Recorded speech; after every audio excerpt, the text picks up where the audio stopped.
Hello বন্ধুরা, আমরা এখন চলে এসেছি পুরুলিয়ার আলপনা গ্রামে। তো চলো আমরা এই গ্রামটা পুরো ঘুরে দেখি।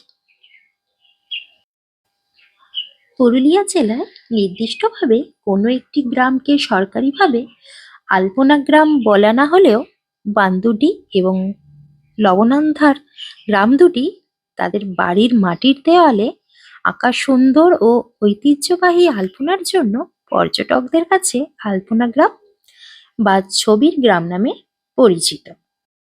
আমরা গিয়েছিলাম বান্দুরি গ্রামে। এই গ্রামগুলির প্রায় প্রতিটি মাটির বাড়ির বাইরের ও ভেতরের দেওয়ালে স্থানীয় মহিলারা চালের গুঁড়ো বা গিরিমাটি ও অন্যান্য প্রাকৃতিক রং দিয়ে খুব সুন্দর আলপনা বা দেয়াল চিত্র তৈরি করেন। এই শিল্পকর্মগুলি বংশ পরম্পরায় চলে আসছে। লক্ষ্মী পুজো বা নবান্নের সময় ঘর পবিত্র ও সাজিয়ে তোলার জন্য এই আলপনা আঁকা হয়। এই গ্রামটি প্রাকৃতিক সৌন্দর্যের মাঝে অবস্থিত, যা পর্যটকদের কাছে একটি শান্ত ও মনোরম গন্তব্য হিসেবে জনপ্রিয়তা পেয়েছে। তো বন্ধুরা, তোমরা এই আলপনা গ্রামে কিভাবে আসবে এবার আমি সেটা বলবো।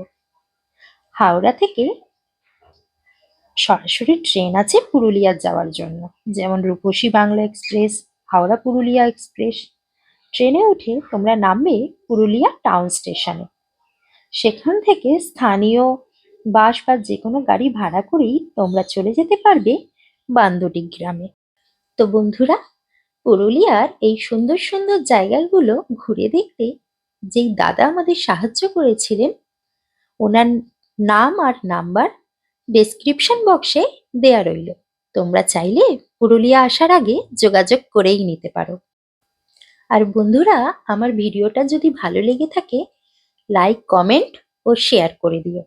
আর পুরুলিয়ার অন্যান্য জায়গাগুলো দেখার জন্য সাবস্ক্রাইব করে দিও অবশ্যই। ধন্যবাদ।